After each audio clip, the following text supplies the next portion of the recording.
Okay, do we right on time here? Councilmember Bracken is he's online, he's there, and Councilmember Linden. I don't think, how you doing, Michael? Do we need to take a roll call, or? Are you here, Fernando? I'm here. I'm here. And Michael's Michael, so I don't know if we need to take a formal roll call or not. Well, first of all, thank you everybody for coming over. This is the first Zone 1 ad hoc committee meeting. I hope to address a lot of the community concerns and move forward with this project. I think one of the first order of business is to name a chair. I'll nominate Mike Bracken. I second that.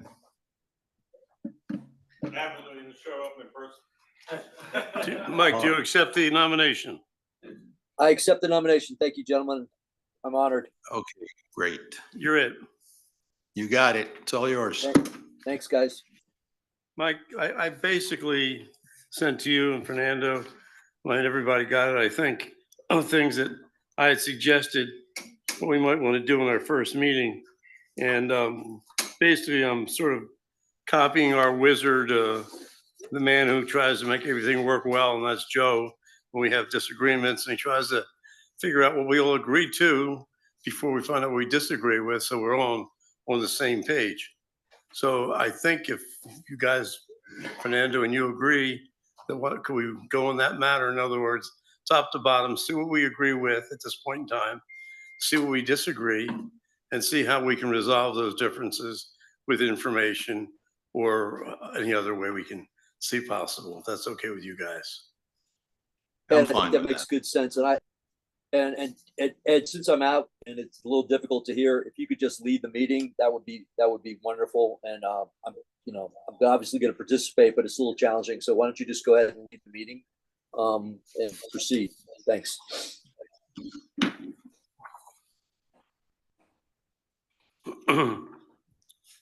Well, okay, so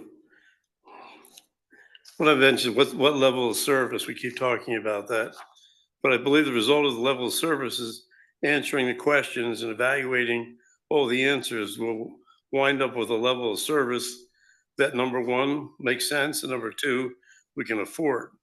So I guess the first thing we really are talking about is we have to agree or disagree of the amount of rain that falls in Key Biscayne, in the sense that we should have a distribution over the last 10, 20, 30 years of how many times we have 7-inch rainfall, 6-inch rainfalls, the various things we're talking about to find out what we're really talking about removing rain, because it comes down to a cost benefit relationship based on what's going to happen. If we only have something that happened once in 10 years, we might not want to build to that standard.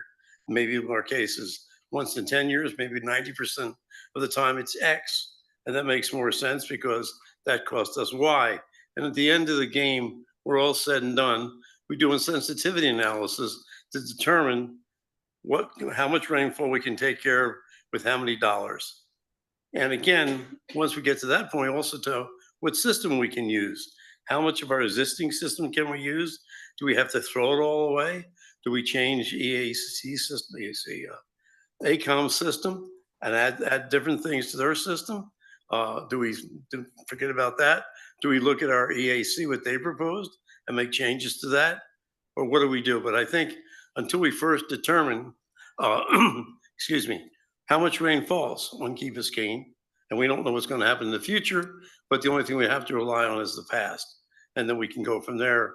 So I think for the next meeting, what we really need is a distribution, a probability distribution of what happened over the last 30 years, 7-inch, 6-inch, whatever the thing is with the various intensities. And by doing that, that could be the first step to determine how much rain we're talking about. Once we determine that, and I think that is something that we don't have to argue about, I think we all agree that we can look at that, and that's historical fact, unless you or Fernando have some question on that. Fernando? Well, I was looking at it from a different perspective, and I get your point because we want to be right on the science and we want to be correct on the data. And I think that is a very valid point what you're bringing up. I'm looking at it. I believe, and from what I have heard from the engineers and what I have, known from practice, that they're applying the proper rainfall data. Could it be fine tuned? Yes. But I think that the fine tuning at this point, in my opinion, is something that is secondary, because what's really impacting right now is the cost of the project. I don't know whether by fine tuning the data and by addressing certain aspects of the rainfall, whether how much it rains on Key Biscayne or not, is going to reduce the $80 million that we have for this project. And I think that's really the big issue that is affecting the residents and the cost of this project. So I was going to approach it from a different angle, and I'm going to introduce this to council. I think that's what engineers are here for. They're here to re-engineer things. I think that looking at it from a value engineering perspective, perhaps reducing a little bit of the scope, and let's establish a figure that we can afford at this point. Let's walk into this with something that everyone, the majority of our residents, are comfortable with. What is the figure? What is the price that we want to pay for this initial project, and test it out and maximize it? I think I believe that may be a practical approach, because if not, we're going to get into more iterations, more modeling, and at the end of the day, we're going to come up with a figure that is not going to be any different than what it is right now. I think I said at the last meeting that I wanted to challenge the engineers in reducing this. I went as far as half the price. Now, I'm not sure if that's viable. I'm not sure if that's correct. But I think that if you guys really put your brains in it and really start looking at ways of value engineering this and cutting the scope, let's look at, and I'm just saying, just for kicks, maybe let's just look at Heather Drive, throw on a trunk line there. The rest goes, water flows downhill. It'll get to the catch basins. Let's try it out. Let's see the impacts that it can cause, or they generate. Let's look at the pump station to see if we can reduce it in size, or leave it so we can come back later on. Like I said, the Lego approach, come back and put additional elements on it. Let's do it there, because otherwise we're just going to continue iterating this project. And I'm not sure we're going to be able to reduce it from the number. The number right now, I've heard it loud and clear. It's unacceptable. It is. Let's face it. Nobody wants to pay this amount of money. And I get hit too with it. Fernando, Yeah. I think if I recall, Steve sent out an email saying that the state had changed the recommendation for the parameters that we would choose from one parameter to a different parameter. Steve, could you comment on that, please? So, council member, I think you're referring to what I sent out about the sea level curve? Yes, sir. And then also the rain. You also said something about the rain intensity as well. No, that I identified as that might be something we can talk about. I didn't identify that as something the state had changed. What I did say when I put it out, the state passed into ordinance effective 1 July of 2000, whatever last year is, 2024, a directive on its state agencies, not on anyone else, but its own state agencies, that they would use the curve or the area between NOAA intermediate low and NOAA intermediate. That would obviously be very different than what we did. What they also did is identify that as a more, how do I want to use the word? Probably a more acceptable level that they would like to fund with Resilient Florida grants. They weren't specific saying that we will only fund this with Resilient Florida, but they would say it's more favorable. That's probably the better word that I'm saying. And Steve, I'm sorry, Steve. Sorry. That's a reduction in what we benchmark to, correct? So that's a lower requirement. Yes. Doing my math here. In 2070, it would be 18 inches lower. 2040, it would be 7 inches lower. And that's, and just to be clear for everyone, that would be the difference between NOAA intermediate high, which is what we're using for our modeling, and NOAA intermediate, which is the high end of what the state is recommending. And to the AMAC guys, is there, if we would go and run the models again, reference to that data, is that something that they could do relatively easily and come back with a recommendation? And is that something you'd be interested in looking at? No, Nope. the answer is no. And I think it's putting the cart before the horse, because basically you're really talking about the weather, the rain coming up, excuse me, the groundwater coming up to the street. And right now, even with the intermediate high, there's no groundwater to the street in 2040 anywhere in Key Biscayne, according to the map that we've been given. So now it'll be even better than that. The only thing that would affect, assuming once we decide if there's any absorption in the groundwater, how much ground would be available to absorb water. Right now, they're not But that talking would also rainfall. Sorry. Dad, wouldn't that also reduce our requirement for service volume? Or the amount of water that we would have to move would be theoretically less, right? Well, not that, what we're talking about is rainfall, Mike. The storm that's coming down, they're talking about what the ground level of the water coming up is. Yeah, So but this is basically, I disagree with Fernando. I go figure out how much money you want to spend. You want to spend what you need to spend, not a penny more, not a penny less. That's not But what I that- heard. That's not what the residents are saying. I'm telling, listen, Fernando, I'm speaking, and then afterwards, you don't, you I'm not disagree, that's interrupting. fine. Okay. We're here to come back with something, then the residents can decide, not the council decide. If the residents don't like it, we'll hear about it. I mean, how else I can't tell you. So basically, in order for us to decide something that makes some sense, we have to agree or disagree, and what probabilities, they'll give us a table of rain occurrences over the last, I think it was 32 years. And then we can look at that and say, based on that, how high the water would be at any given time from that thing. And then based on that, we decide what is acceptable or not acceptable and how we're going to take care of it, what system we're going to need to take care of it. So until we do that, and there's one major thing at this point in time, if you and Mike agree, that's fine. And there's nothing, which is the major thing, is that you believe there's no absorption, I assume? The same thing as AECOM?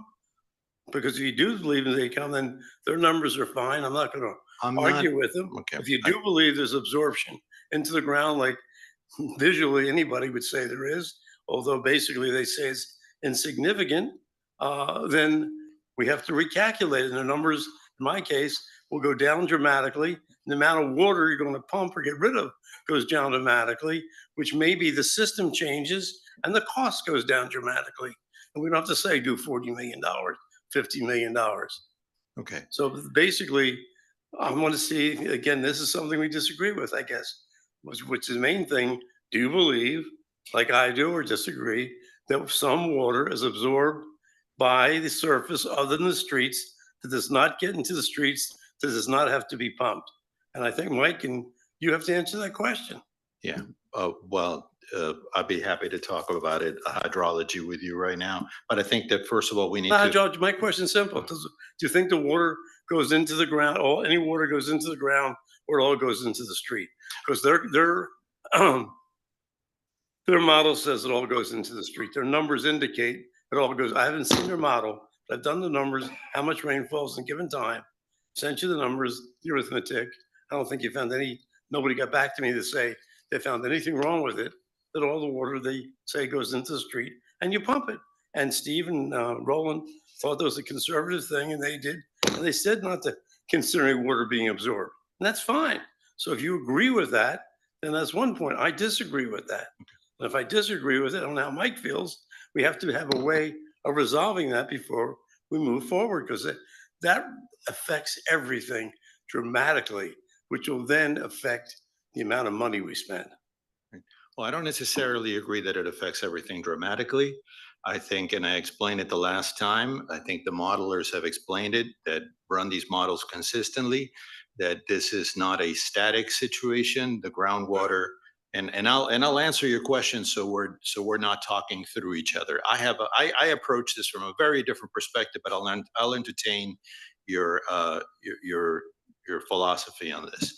From that perspective, the groundwater is here. When it starts raining, the groundwater rises. It's called groundwater perching, and that's what happens. As it rains more, the groundwater rises. Now, that's the effect that happens during one rainfall event.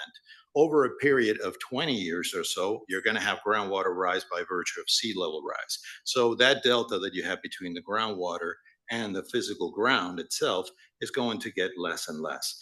And that means that after a while, as I said at the last time, it appears that it would be raining on a lake. Everything becomes impervious because you're looking at the groundwater from my perspective, and I think that the modeler the last time that was here explained it pretty well, that you're looking at the groundwater as something static, and it's not. The groundwater fluctuates with the rainfall, and it further fluctuates with the high tide, low tide, and it further fluctuates with sea level rise. So I think that just looking at that as a means to come up with a great design, I have no problem with evaluating that further, looking at it in great detail, and making sure that we have the right data and that we're doing the right design. I have no problem with that, but my perspective again is a question of cost, is a question of value engineering.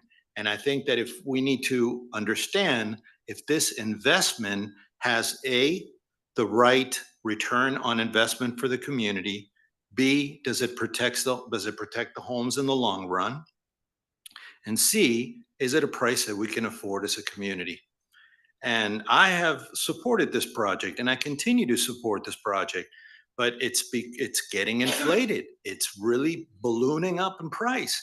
And this is only a theoretical 60% or 70% cost. Wait until the contractor gets a handle on this. We haven't spoken yet about all the nuances of a contract and how these underground contractors make a ton of money out of this. So I don't want to sit here in 5 years from now and say, I'm sorry, the $80 million project that we told you, guess what? It went double. It went double because the contractor hit us with this, with that, with all that. So let's just, I think that there's a financial assessment that staff, if you haven't done it, I would recommend, Mr. Manager, that you guys take a look at it. What is the return of this investment for our community? What are we getting out of this? And what is the amount that we're willing to pay at this point to begin a resiliency project in Key Biscayne? Do we have to go all the way? Do we have to go all the way and sign a contract and then later on be hit double? Or do we want to go with something that we're comfortable with? Then we can look at all the sea level rise things and we can look at the groundwater and all that, but let's establish the number first. I agree with you on that's two my things point. and disagree on the third thing. I agree with you that things are dynamic. Things definitely go up and down. I've never said they didn't. Obviously, you can look at the rainfalls, and once you know how much rain falls, the intensity and how often, you know how much the ground is saturated and how much is available for absorption. Like you say, it's dynamic. Do tides affect it? Sure. King tides affect it also. How many king tides do we have a year? 4, I guess, or something like that. So are we going to spend an extra $50 million for 4 different days at the probability we also get a rainstorm at the same time we get those king tides? Or are we going to go on normal high tide tides? So I agree with you. It has to be dynamic. But that's number one. So that affects the absorption. And I agree. The next thing I agree with you is obviously the estimate of 80 or 90, $100 million. I was trying to be conservative a little. When it was 80, I said 125 million.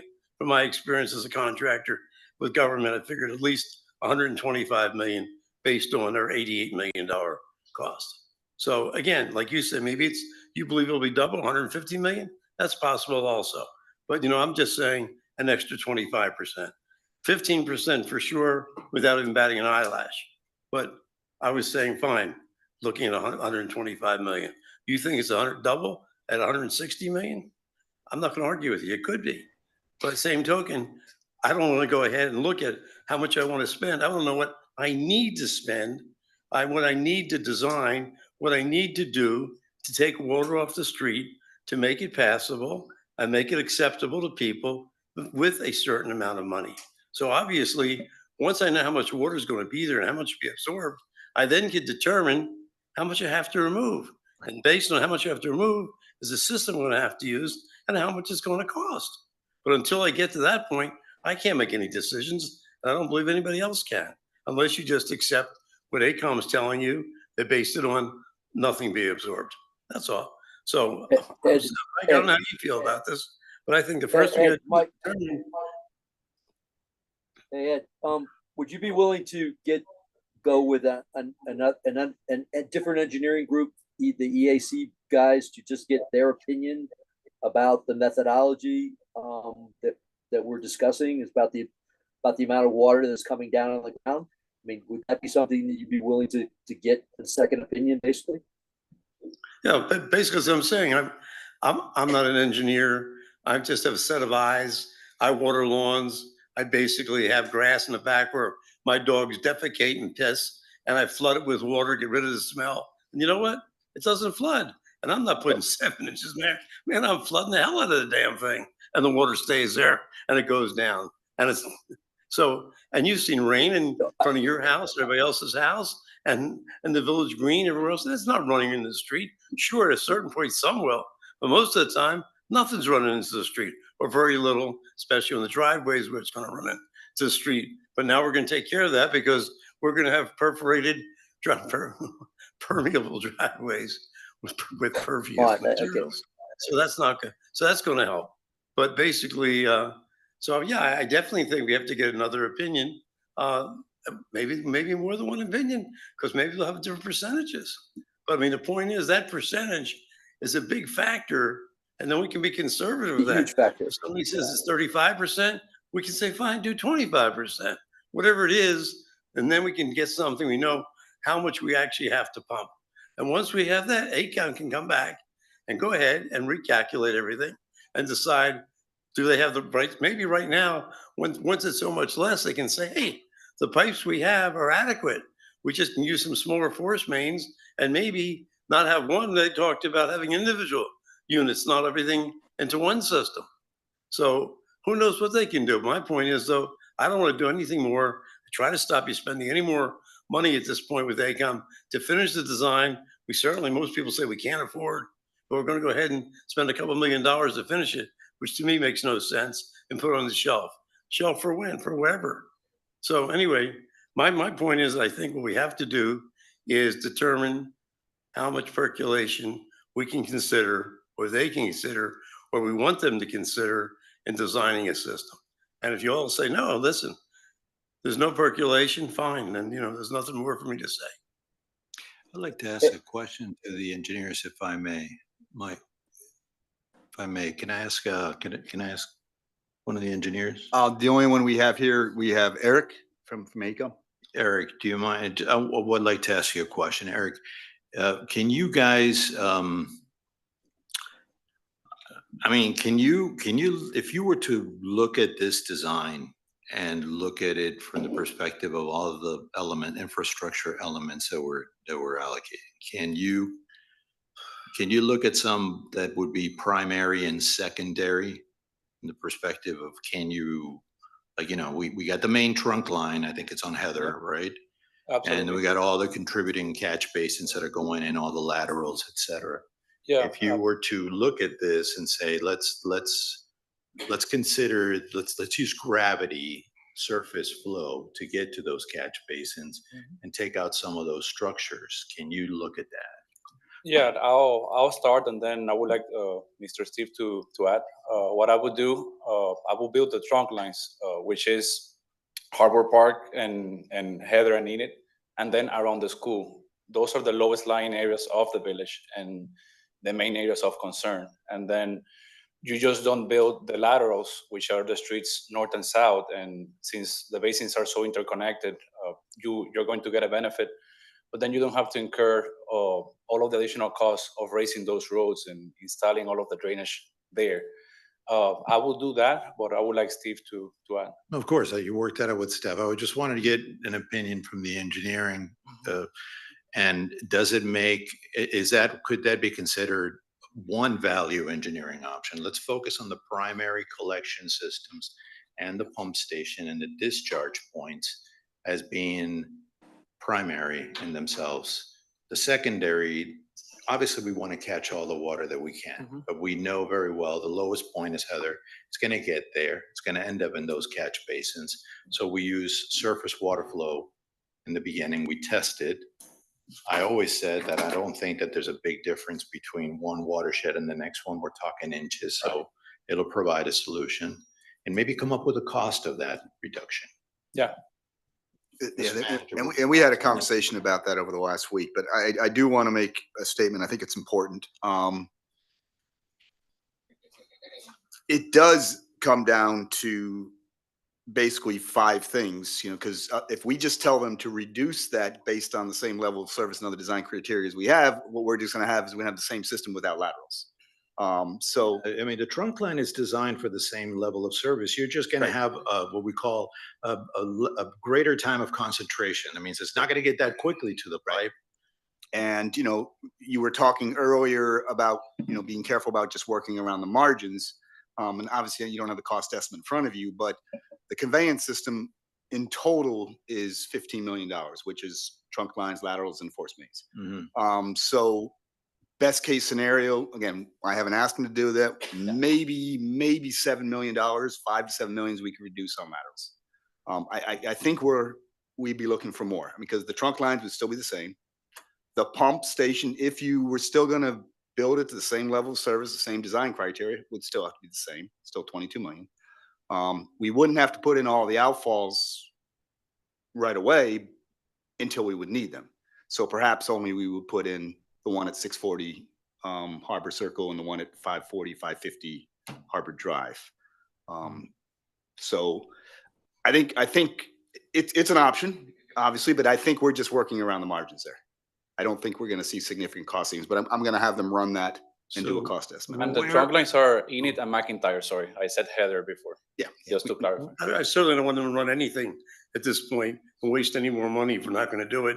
I think we have to make a decision first on how we want to proceed and how much water is going to be pumped. Because until we do that, I don't think anything else matters. Again, that's my opinion. Can I say a couple things, Councilman? I want to make sure that, I know I mentioned to you, but I do want to say it publicly. I think when it all comes down to the way in which we can address how much water we want to remove, it really comes down to 5 things. One is the level of service we set. Level of service is designed of how deep, what location, and how long we let water stay on the road. Number 2 is the sea level rise curve that we choose to use. The other one is the design storm, or the rain intensity, duration, and frequency. The 4th is what time horizon are we looking at? Are we looking at 2040, 2050, 2060? And lastly, and this goes to kind of what you talk about the percolation, is what contributory area do we use? 25 feet off the road, 50 feet off the road, 75 feet off the road, 100 feet off the road. Right now, the current plan has 100 feet off the road. I believe those are the 5 things that if we want to make a significant change to this project, that we would have to address and have a conversation. I agree with you completely. I just think that some others follow suit because once we know, number one, how much more water we're talking about, then based on that, we're going to know what kind of system we're going to use, the cost of the system, and the various levels of service we get for the various systems. And so this one might give us, for argument's sake, that we talked about 7 inches of rain, 9 inches after an hour, 10 inches after 2 hours, whatever. But those levels of service are a function of how much water we have to remove. That's the number one thing. And that will be whether it's 25 feet, 50 feet, 75 feet. What is contributory from the ground, from the lots onto the street? So that is the number one thing we have to do. But there's 2 things I want to make sure I understand, because you keep saying that, and I want to make sure I understand. You keep saying level of service is what we get when we do something. Level of service is really what you set in order. So you can look at it that way, Steve. I look at it. Level of service is a function, okay, of what water is going to be out there and what the cost is. So basically, we go ahead and we find out that basically we have to remove 40 cubic feet per second of water. 40 cubic feet a second of water will give us this level of service. This level of service requires this kind of cost. Okay, but now if we go down to 30 30 cubic feet per second. It gives us this level of service and it has this cost. So the level of service we change, we're calling about cost. Ultimately, we're looking cost versus level of service. No, Now, I understand, so I- but I agree with it's what a you're- variable that you would use in Exactly. calculating So the main thing is the result, and then you could come the up with a main- potential cost estimate. exactly. So the main thing we have to do is how much water do we have to remove? And unless we come to agreement on that, nothing else matters.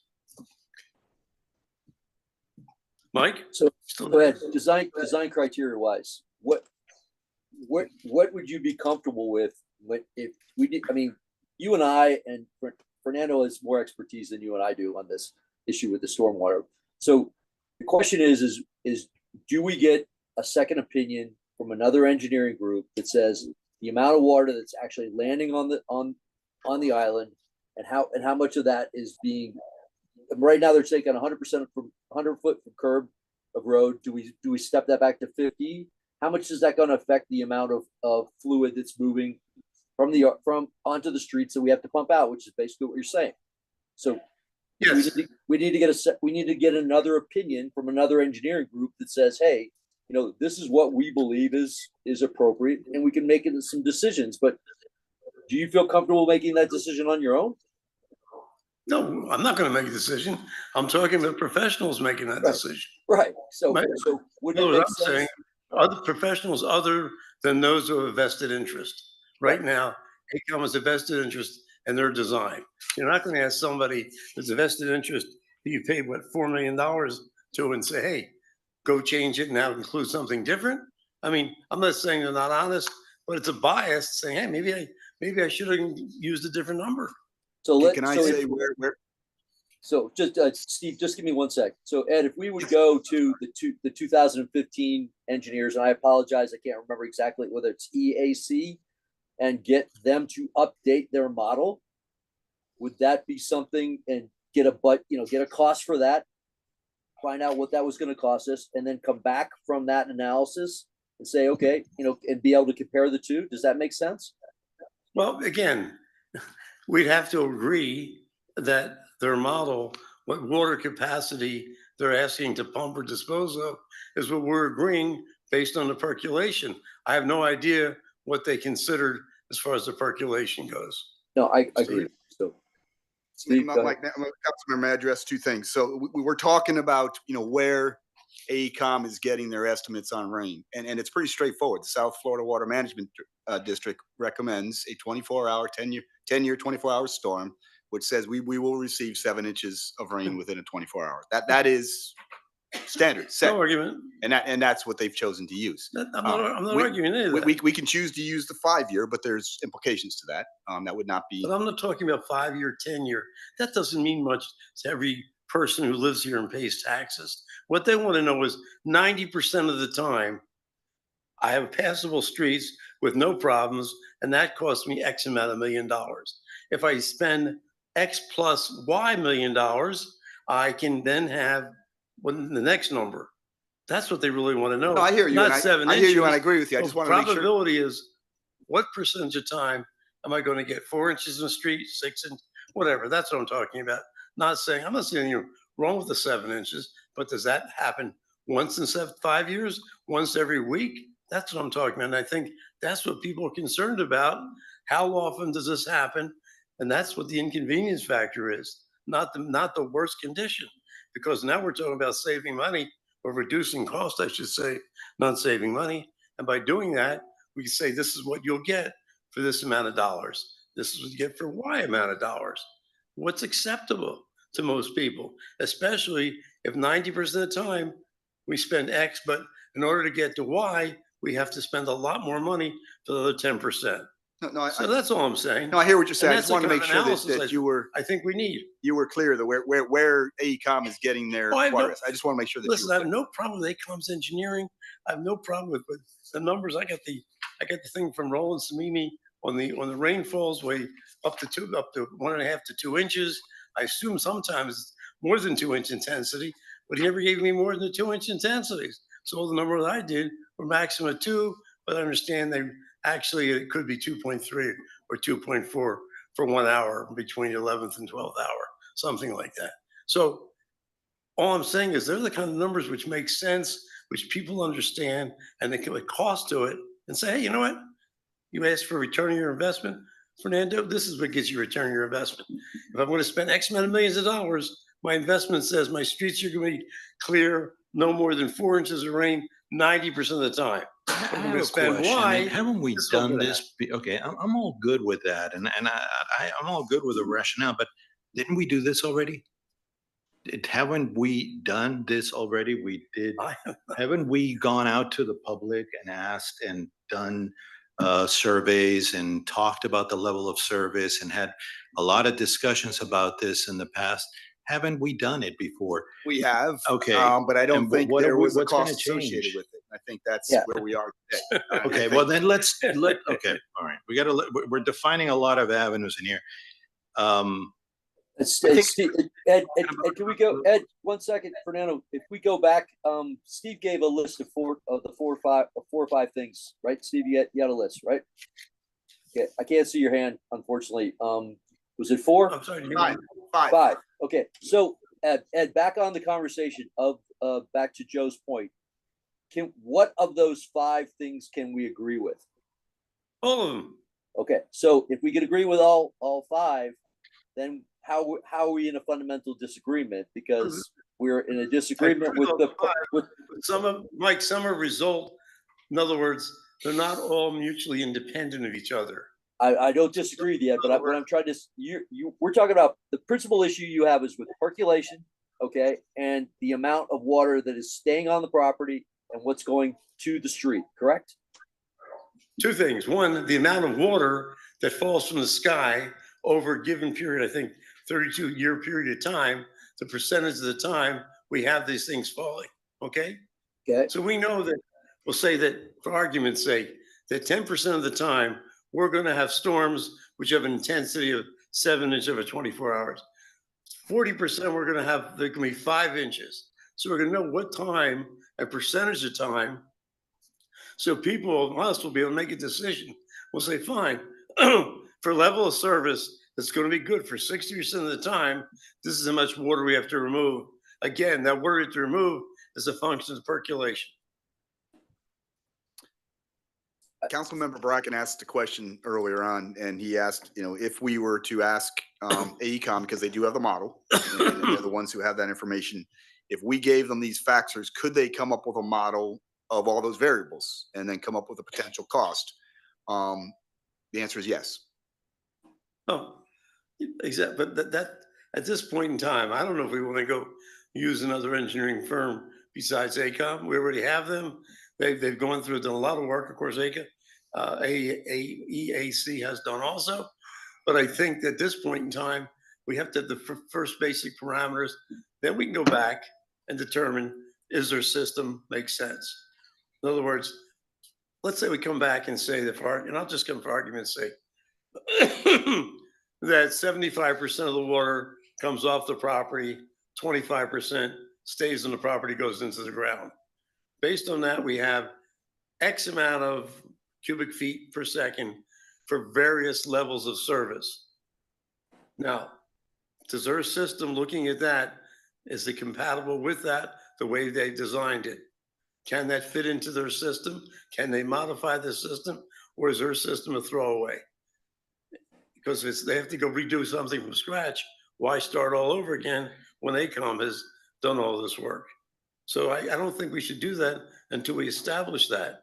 So again, going back to the same thing is the probability distribution of various rainfalls over a long period of time, I think it's 32 years, and what percentage of the rain winds up in the street. Once we have that, then I'm 100% agree with you. We talk DAC and see what their model is, see what their system is, see how those numbers fit into their system. And they say, yeah, our system was taking care of that. We have to make the following few tweaks. You have to have a pump here, blah, blah, blah. I don't know what we have to do. I'm not going to try to guess that. I'm not trying to guess what AECOM has to do. I'm just saying, but I think we need that information first before we can ask AECOM or them to do anything. That's all. No, we're just having a conversation here. Well, I understand. And I think, I wanted to, because we did have a chance to talk to the EAC engineers, and I think you can really summarize the EAC engineer plan and the difference between the two really with three things. One is their time horizon was 2030. Two, they use the IPCC median curve. And the byproduct of that was, as we were targeting 2060 with our sea level rise curve, they were targeting 2030 with their sea level rise curve, and the difference is 24 inches. But Huge. again, that's fine. at the end of it. That is really the summary of what EAC did. But remember, it was also back in 2015, so they were targeting 15 But years what out. percentage of the water coming out of the sky did they say is going to go in the street? You know? And their primary factor was the sea level rise curve. No, I'm not asking that at all. Sea rise curve doesn't function how much water you're pumping. What you're pumping is water coming from the sky and going into the street. Doesn't matter what the sea level is. But if there is room in your ground, that it will absorb into the I ground. didn't ask that. I said, what percentage or they percentage say is coming into the street and what percentage is staying on the ground? Well, obviously EAC's report is, 100, 120 pages long. The Okay, quick so we- summary of what it was. Do you mind do you guys mind if I talk to them? I'd like to talk to them. Sure. Okay. I mean, I think that's fair. I just wanted to make sure that we clearly understood their target was 2030 and they used a different That's fine. curve. So they're going to come up with a different answer. So I just, what will they do if we ask them to do something different? That would be, we'd have to ask them to do something different. I would, before the next meeting, I'd just like to meet with them and talk to them and see what they used as a number and why they use that number. Man, That's so, I would imagine, I don't want to say what they did because No, I understand that. it feels to me like all these are great points to discuss. Again, fine tuning the data, making sure that that we got it right. I still feel we're talking about fine tuning issues. We are at 60% design, right? yeah, a little bit further, yes. A little bit We're going at further. 90%. This on is, March if there was ever not a moment to talk about theory and curves and what we're doing is now, I think that was way back. I think we're at the stage right now of value engineering, because be careful what we're asking for. I mean, if we all of a sudden we decide to modify the level of service, because at the end of the day is what we accept for whatever reason, it's going to significantly change the design, and that's additional design hours and additional modeling hours. So I caution, I think we're at the stage right now that we are dealing with value engineering, not modeling anymore. Yes, we can fine tune. Yes, we can look at other horizons. We can fine tune it. But I think I want to insist on the fact that we need to look at cutting cost from the perspective of value engineering. What product can we get that's going to get us a decent level of service for a decent period of time that will make this investment adequate for our community, while at the same time we're able to have better discussions with the county. I think we need to have, and I would like to hear a little more about what you found out with the county. I think that's one point that we need to address and test it out and see how the system responds. We can always add to it. I mean, the boxes that we put in there, they can come in and they can put a pipe later. That's not an issue. We can construct a system. I call it the Lego approach. We can just build a primary system now and then come in and put in the other laterals later. Save money from that perspective. I would ask you, Mr. Manager, maybe for the next meeting, come back with some substantive cost reductions into this design. If you want to have EAC or whoever relook at this again, that's perfectly fine too. But let's understand the level of design that we're in right now. We're not at a initial stage where we're modeling and setting the level of service. That has happened already. If we want to question that again, then let's just go back to the board. Let's go back to the board. I'm questioning one thing, Fernando. I hate to say garbage in, garbage out. By the same token, if one of your inputs is wrong, the answer is going to be wrong. Okay, And if the but input, that's been your opinion. And if the input for water, the amount of water you're being pumping is wrong, then the output is going to be wrong. But So you in keep that on saying it's wrong and you don't I didn't provide say the it's wrong. I specifics. said Okay. if it's wrong. Okay. All I said was if it's But wrong. if we're dealing with, right now we're dealing with an investment No, we're We not. have to, these guys are using sophisticated modeling. They have come up to the stage. They have stated that to a point. I mean, if you want to have another professional review it and make sure they're doing the right job, I'm all for that. I'm all for that. If you want to make sure you double check their work, double check it. But let's not sit here talk with hypotheticals because we're derailing the project that way. We have to make sure that we're doing the right thing at the stage of design that we're in. This is an investment to the community. Right now, we're at the investment level. How much are we going to pay for this? Are we going to pay 80 million, or do we want to pay 60 million? Do we want to pay 40 million? What is it that we can get for that amount of money? Taking into consideration that once this goes out to bid, it's going to go higher. Oh, I know that. Because once a contractor gets a hold of I this, know I'll that. tell you, look at West Avenue, Miami Beach. Right? West Avenue, Miami Beach, I think it started 49 million. I think it got to 100 million, but that's Miami Beach, and that's a very busy street. I'm not saying that's going to be the case here. We're dealing with residential communities. Minimum 25%. I don't know what's underground. Nice. To be honest with you, I don't know what the contractor's going to find. I don't know what they're going to do. I don't know how it'll affect the community, the logistics. I have no idea. These guys have to figure it out, have to figure out the logistics, and we have to hire the right contractor that doesn't hold us hostage. And we have to because once you sign that contract, forget about the design. It's all about the contract, and that's how they get. Fernando, So- I think both Ed and I understand the construction side of this. We're both in the construction world. We understand how important the contractors are. We got that. Okay. There's no argument. There's no argument there. But what Ed is challenging is the parameters of the design. And if he's uncomfortable with that parameter of one of the four parameters, that we're not going to get the same outcome, because as he's stating, we put this parameter in. If we change that parameter, we're going to get different information on the outcome. So what we've got to do is agree on those four parameters to make sure that we're all in alignment with those parameters. If we need to get outside help to do that from another engineering firm, that may make good sense. But we can't. Okay, you want to hire AC? You want to bring AC back? We could bring AC back. I am just suggesting that we look at those parameters, make sure they're all of us are in agreement with those parameters so that we can move forward. Ed has a strong opinion about one particular parameter. But until we can if we need outside help to get that parameter in line, that may make good sense. But we can't, let's not argue about the price until we get agreement on the parameters. I got a suggestion, if this is acceptable. Let's get 3 companies to determine the percolation. Okay, and I say 3 companies because it's not an exact science. They're not going to go back and check the topography, the soil, and do soil borings of every property. So they might come out with different numbers, and we'll have 3 numbers, which hopefully will be very close together. And if those numbers, we can use those numbers, and if they're the same, like that AECOM's used, great. But if not, we go back and say, hey, there's a different amount of water you have to pump. So how's your system work now?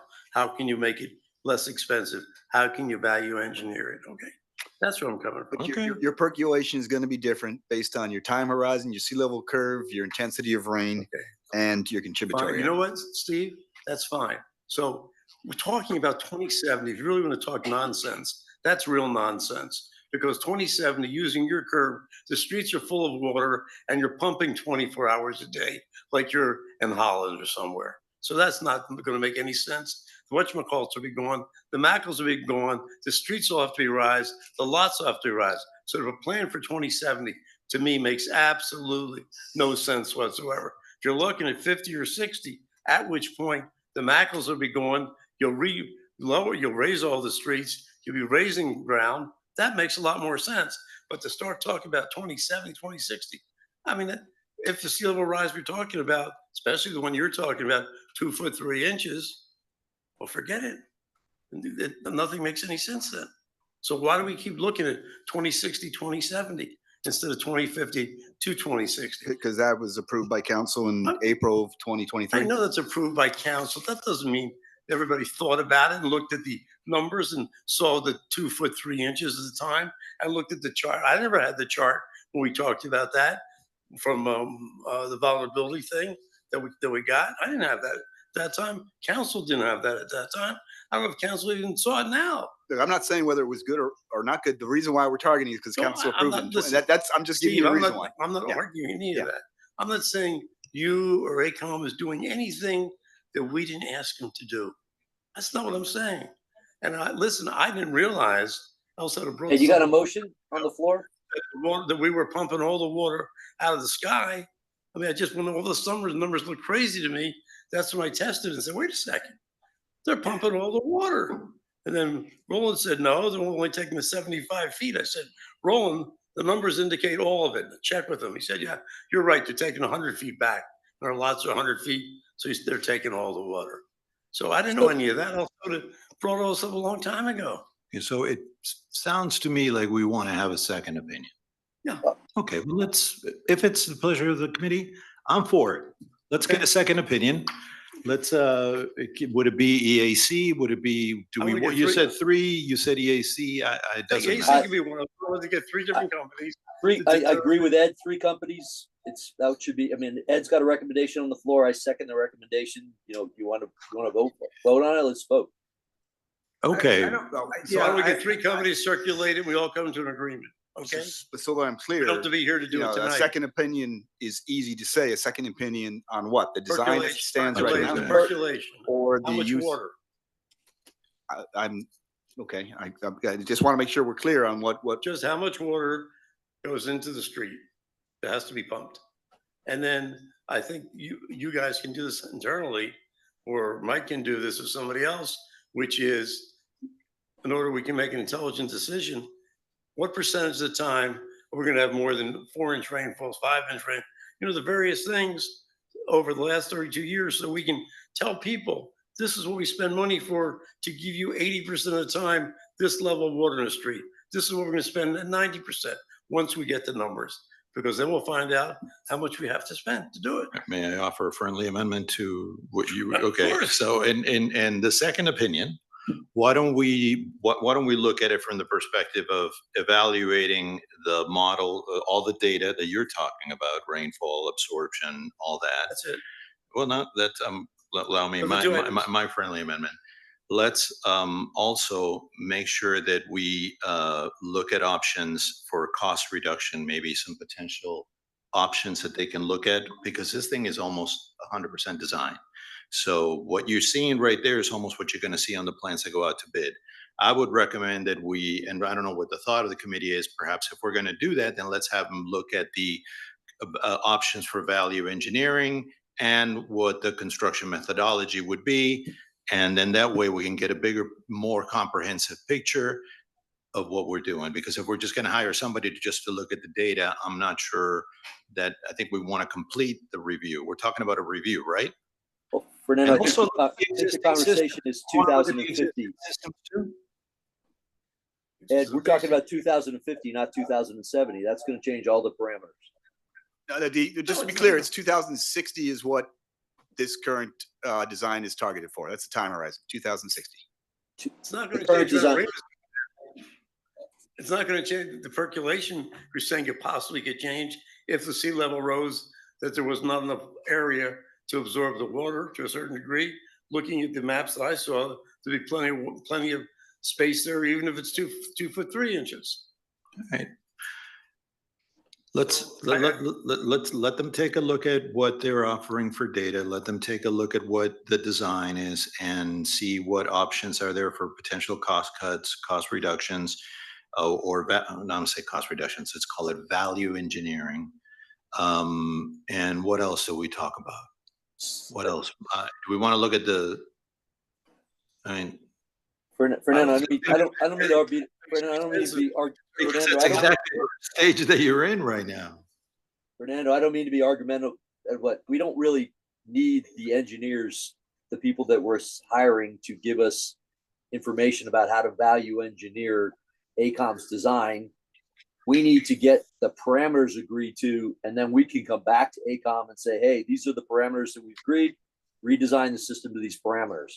But we've got to get the parameters agreed to before we go back and start value engineering, because we don't know what we're value engineering to. I mean, Okay, that's a fair point. Let's look at the parameters that they have. We are at a 60%. So if we're gonna talk about relooking and reevaluating the parameters, then let's just stick with that. Can you do that in the scope? So we were just talking about, state statute for CCNA, and I know you don't know what that is. We would have to write up a scope of work and put this out for bid. This is what you're asking to do is above my authority, which is $50,000. Yeah, Steve, do you're we, gonna- Steve, do we have Attorneys. do you have the ability? What you guys just wrote, that's going to be more than $50,000. Yes. Well, What you tell guys just Tell you mentioned. what, can I go shopping around, see what your cost and get back to you? Well, let's ask the. That's what competitive bid is for. Can you explain the That's why we have a procurement process. Consultant Competitive Negotiation Act, Mr. Village Attorney? Well, I think there's two things being said here. I think number one, Steve's saying that he has a $50,000 threshold, which is a local requirement, nothing to do with the state. The second requirement, which is a CCNA, which is under section 287.055 of the Florida statutes, does govern engineering services. Now, the village could look for continuing services contract, if we have one that's available, Which we do. would be an option that would not require bidding, but it would require the purchase order, if you will, to come back to the council, because if it exceeded 50,000. If it exceeds 50,000, it Yes. still triggers CCNA, even though you have. a No, work because order? we've already pre-qualified continuing service agreements with a number of engineering firms. Okay, So he can go to that existing pool of firms that we've pre-qualified and we have agreements with. And if it exceeds 50,000, you have to go back to council. If not, he can issue it. Even if the Um, entire project is over $5 million. Well, but I don't think that this is more of a planning study that is unrelated to the construction. So I don't think that it's an would engineering trigger it. review. There are limits on the CCNA, right? What is it? 500,000 something? For planning study, there is limits, Not saying that's, hopefully it won't Um, cost that. but I'm trying to pull up the different categories. There's different classes, but in any event, I think while I look at it, I think that the question really becomes the 50,000 trigger. But Chad, we could have that prepared for a vote for the next board, the next council meeting, that if that have this RFP go out and have it prepared so we can get it approved to put it out for the next council meeting, correct? Yes. Well, but I think what Chad is suggesting, that we can use our professional service agreement, curb services agreement, and we'd write a scope of work, and then we could hire off our existing pool. That sounds okay to me. Yep. I do want to let you know that EAC is not on our pool.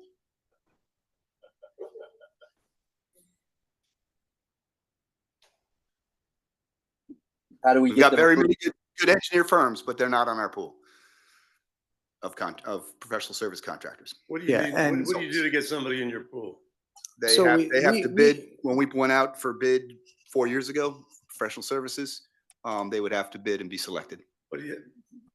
No, We- I'm not saying to bid that, I'm saying, We went out for qualified engineers. They had to be qualified engineers. what, anything else? We bid out for other services under the CCNA, but for purposes of this, qualified engineers. That's when they're bidding something. No. It's for a variety of related engineering services. Can we call ABC Engineering and say, listen, you guys, here's the question we have. It- Want to do one or two things. Are you capable of doing it? If so, can you submit whatever you submit to us, So documentation, Yeah, and we if, can then approve if it? the study activity is less than $500,000, which is what was provided, then we would only be subject to our own procurement. Right. And we would, I guess we could determine it to be an exemption as professional service. And If you bring- feel, if you're Yeah. comfortable with that. And then we'd have to bring that contract to council. Fine. So, Okay. I mean, So we can go solicit people to, if they're qualified, to submit documentation to bring to council for approval. yes, we can do Okay. that. And you guys, and you could also, first, we have two exemptions. One, if it's impractical to bid, but also the other in our requirements provides that if it's considered to be a professional service, we have an exemption. So, Okay. I don't have the list in front of me. I mean, I generally know who they are, but I don't want to misquote. But we do have a number of very good qualified stormwater Bring engineers. the on AC, our- they're also gonna get them in. They're just not on our pool right So now. that's what I'm Right. saying. What do we have to do to get them on? That's all. We just agree we could get them on. No, I Jack, think the- I think the approach would be is that if you wanted EAC, then you'd have to drop a scope of services for what you just discussed, present it and get a cost, and then Steve would have to bring it to council. Okay, fine. Which is the same thing we would do for any professional services. Yes. On our pool, we could just do it. You're saying we could do it outside the pool. We can do it outside a pool, correct, if given the amount of the, that this amount is not gonna trigger the CCNA review, correct? Yeah. Okay. All right, so I think just to kind of circle back here, number one, I think that, and we don't have to take motions, I think this was supposed to be more of a workshop setting, Fine. that there's general consensus of this committee to direct the administration to retain an engineering firm to provide an independent review. Is that correct? No, I think we Oh. want them to submit to Fernando, myself, and Mike, that the engineering firms they're considering and will agree to it. Okay, so you want a number I don't know who of, their engineers are, so I want to see who they are before we say, go use those people. I see. So, okay, so I'm confused. I'm sorry. do you want the administration then to bring back firms for you to look at? I want them to, after tonight's meeting, tomorrow, whenever, send a memo to Fernando, myself, and Mike, and say, these are the engineering firms that are approved with us, okay? Okay, Right now in our pool. Here's what we can choose from. Also, But what We've what expressed- technical capacities does this committee have to make that decision? I You know mean, I what? can have myself in there. you're an but- engineer, you have a great capacity. Yeah, I know, okay? but this is a committee. I'm fine. I have the capacity to review that and that's perfectly And fine. so But not, at this point, I think okay, here's where I have a little bit of a problem. We are not trusting something because we decided not to trust it. We're saying if this goes wrong, if this is like that, everything that we're saying here has absolutely no merit as it relates with the technical capacities of what this design is offering. All that we're doing is presenting a doubt out there and feeding on that and building on that. If we're gonna, and by this, I'm not saying that we should not have a second opinion. But what I'm not gonna do here is select an engineering firm. I'm going to allow staff to do that. That's what they're here for. I'm not here to select an engineering firm, and I'm not here to tell somebody what to do with the design. That's why we have staff, that's why we have professionals to do the work. If we question everything that they do, we're gonna spend more money. This project will continue to be delayed. I said it from the beginning. I don't know why we're questioning this today. I don't know why we're questioning a 60% design when we should be focusing and cutting costs. That's what I think we should be doing. We're not trusting people that have 30, 40 years of experience doing this stuff, people that are running models that have been in the business for over 30 years. I have no idea what is the basis of this question? What is the basis of it? I'm not going to sit here and question why a doctor is operating on a patient. I'm not, because I'm not a doctor. I have to trust a professional. So I'm putting my trust on a professional firm, them or whoever it is. What I understand right now is that we're not at a point to question the entire theory of a design. The design has been set. We can cut it, we can cut cost if we need to. 20, I mean, how many months to finalize this design? Couple of months? We'll be at 100% on May 31st. Geez, I mean, that's like, it's too late. done. It's done. It's done. It's almost done. So what do you want to do now? You want to question percolation just because we feel like it's not going to happen, or because we feel that they're doing something wrong, because we feel the whole design, we're just feeling, I mean, these guys are working with math, they're working with physics. They're using applied advanced models that every hydrologist in Florida uses. They're using curves established by the South Florida Water Management District. Who are we to question that? I'm serious. It just gets to a point that it just gets to arrogance. This is arrogance. I'm sorry to say that. This is, yeah, it is arrogance. It is arrogance. You're questioning professionals. Fernando, come on. Any Guys, kind of crap that's. I'm not gonna question a doctor. I'm not gonna question an attorney. I'm gonna we're go not, with we're what not, they say. Fernando, we're not asking you to question a doctor or an attorney. I'm not gonna All question we're the trying theory to, of the all we're design, trying to sir. I'm do not. is give, all we're trying to do is give the community the assurances Yes, that the parameters that we have chosen to use are the correct parameters. And if that requires additional cost from an engineering firms, and I also agree with you. The three of us should not be selecting the engineering firm. If one of those firms is EAC that we're comfortable with because they did a 2015 master plan, I think that's reasonable to go back to them and ask them to give their opinion.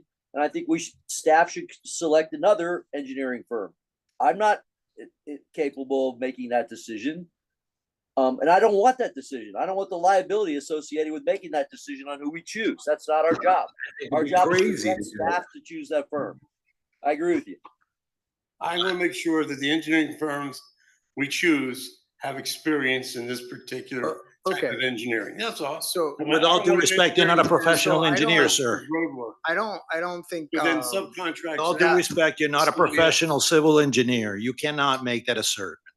so I think that, Councilmember London, I think the proper approach would be then for the administration to present, let's call how many, maybe 3 firms to the council to approve, to provide this independent study, or this study activity, and the council can determine, who to hire at that time. All I'm saying is that I don't mind hiring him now before the council or whatever. All I'm saying is that I want to make sure that these firms will say, guy who does road engineering. He's going to be one of our approved guys.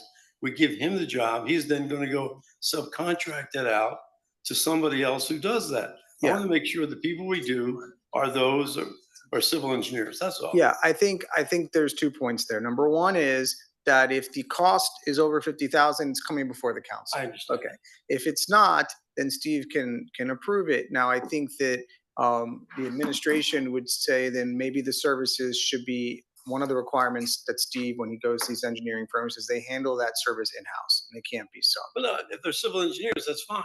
I So- just don't want to say, when you said our pool of engineers, I know a number of our engineers are not necessarily I think civil that, engineers. correct. I think that. That's where I'm coming from. I understand. I think that obviously though, the staff are going to go to qualified engineers who can do this So particular civil study. engineer, then I have no problem. We have them categorized. We have civil engineers, we got engineers. fine, We got 8 different If they're categories. of civil, engineers. engineers that I have no category, so get them plus the EAC.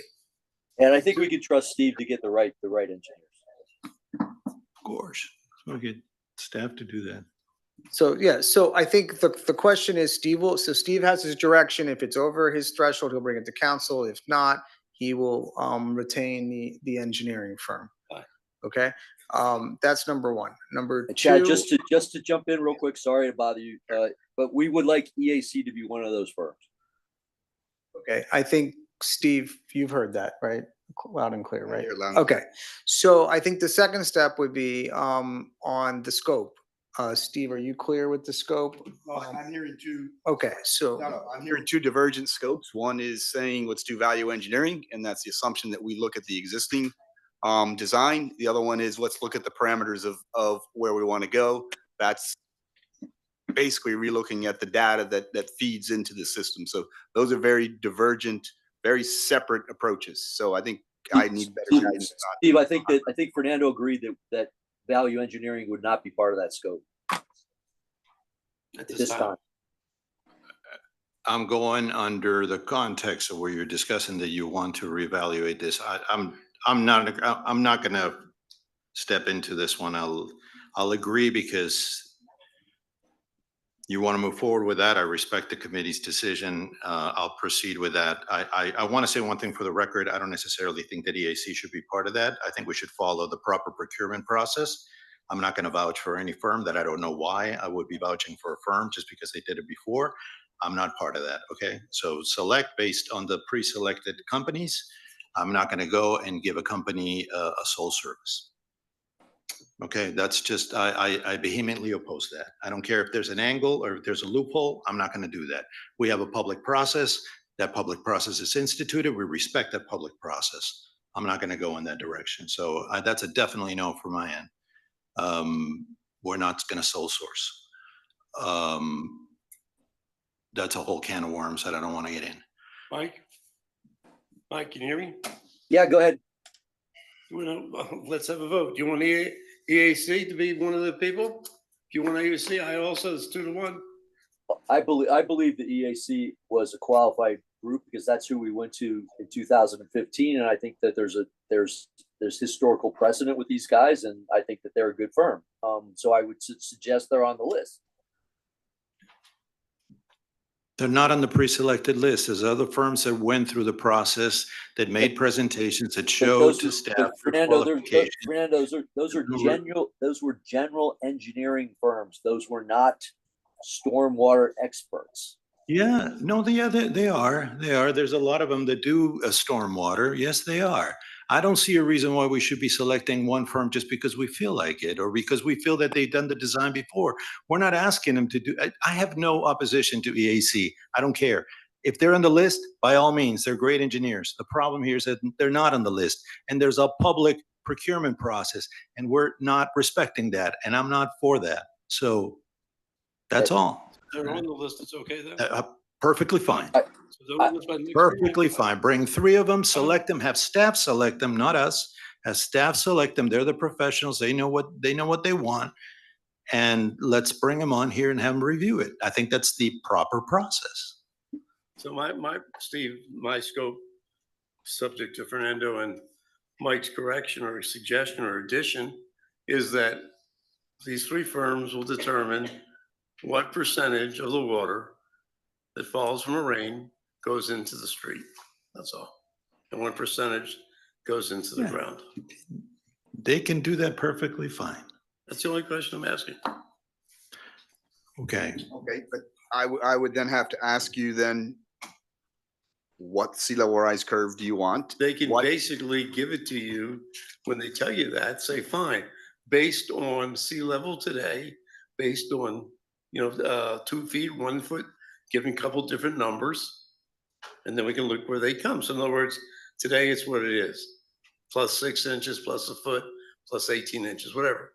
They give you a couple different numbers. So why don't I do this? Because I mean, obviously we go back and forth and there's a lot of details to this. Well, let's come up with some parameters. I can pass it around each one to you individually. And then you can provide me feedback. Fine, And then I can bring back that as a collective we recommendation. can do that, but before the next meeting, we can do it. Yes, but I'll deal with each one of you guys Fine. individually, get your feedback. Sounds good to me. And then I'll be able to present it to the full So- committee next time we meet. That sounds good to me, really. Because I think we got to get the scope right. And I think there's multiple factors that are going to get to what you want, which is how much water in the street. It's not just a single factor. So let us identify what those factors would be, and then be able to give you, I think, a scale is what you're looking at, like a kind of a sliding scale, from my understanding.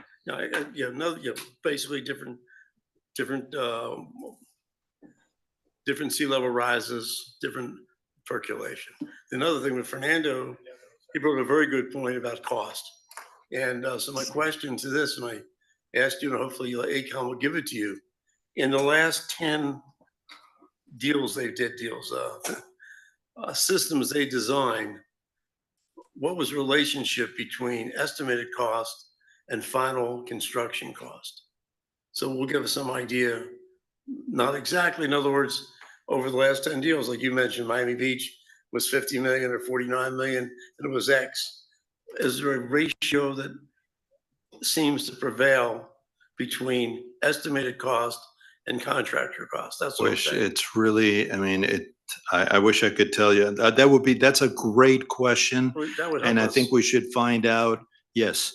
And I think we should find out from can we ask Miami Beach to find out what, like, let's look at North Bay Road. Let's look at Sunsets 1 and 2. Let's look at Venetian. They've debated those projects. They're similar environments. Let's find out what the cost escalation was. It was a different contract. I asked you guys to look at the Miami Beach contract and see what flaws it may or what positive things it has, and let's adopt that. Let's take all the lessons learned, because once as contractors break ground, we don't know what's underground. We have no idea. So let's really try to, I think that's really the major risk. In my opinion, these are all hypothetical numbers. Yes, of course, they're close to proximity and what the project should be bid, but the contractor deals with a contract, and that's what they live and breathe by. So we really have to have a very tight contract. If you want to if you want to have a second opinion on the theory applied for derivation of flows, let's do that. Let's do that quickly, but let's value engineer this thing so we can cut costs. That's my position. And let's also, which is the third thing, which we haven't spoken about, is once the county going to step up? They're asking for a lot of stuff here, and I would like to see them contributing. You know, they gave us this pretty nifty ordinance, this unfunded mandate, and that we have to live and breathe by. And I like to see them step up. I understand according to one of their engineers, I don't know if it's accurate or not, that they can comply with almost everything the county wants, except I think two particular chemicals, which they're now doing pilot studies on.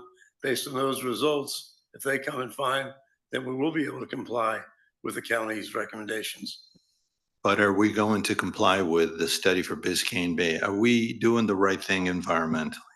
I'm talking about what Biscayne, what Dade County's requiring. That's what I was. Yeah, they're asking for a lot. So simply put, what Dade County is, again, do the summary, the cliff notes on this. So the state, let's understand that the state requires 80% reduction in total nitrates and total phosphates. There's more to it, but that's probably the most important one that costs the most amount of money. The county decided to put an ordinance in place in September that states that we must remove 85% of total nitrates and total phosphates.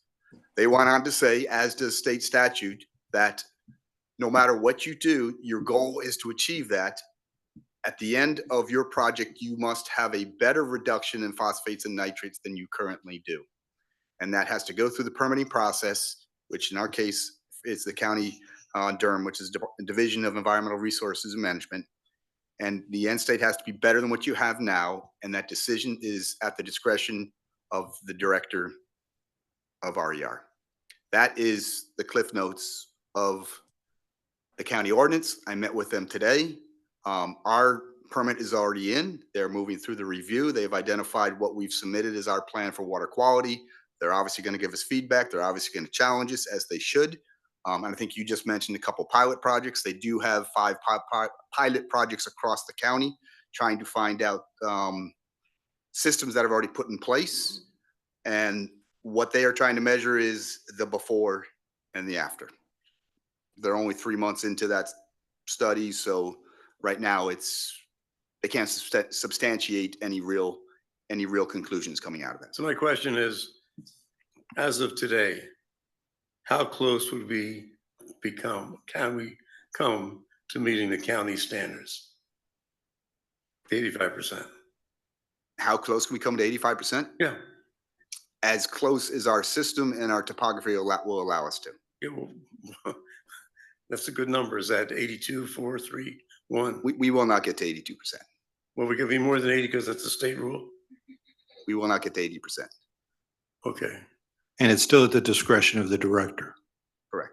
So it can be any director. And another director comes up and they change the game on us. No, once the decision is made, once a permit is permitted, the permitted stance. Yeah, that is how the ordinance is written. Don't try to add anything else into it. That is true. But so you say the state rule is 80%. Yes. The county is 85, and you say we can't even meet the state rule. That's what I said. And did we need a waiver from the state also? There is no waiver. The statute and the ordinance state that whatever project you make, as it goes through the permitting process, must result in a reduction of what you currently have. But is that state or county? That's both state statute and county Okay, ordinance. that's what I was getting at. Thank you. You answered the question.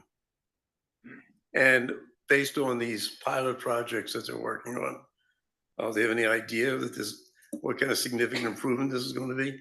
But I have no idea. They do. They weren't willing to disclose that to us right now. They're not comfortable with 3 months worth of data. Okay. They need more to come up with something that's worthwhile sharing with them. Okay, thank you. All right, what else do I have?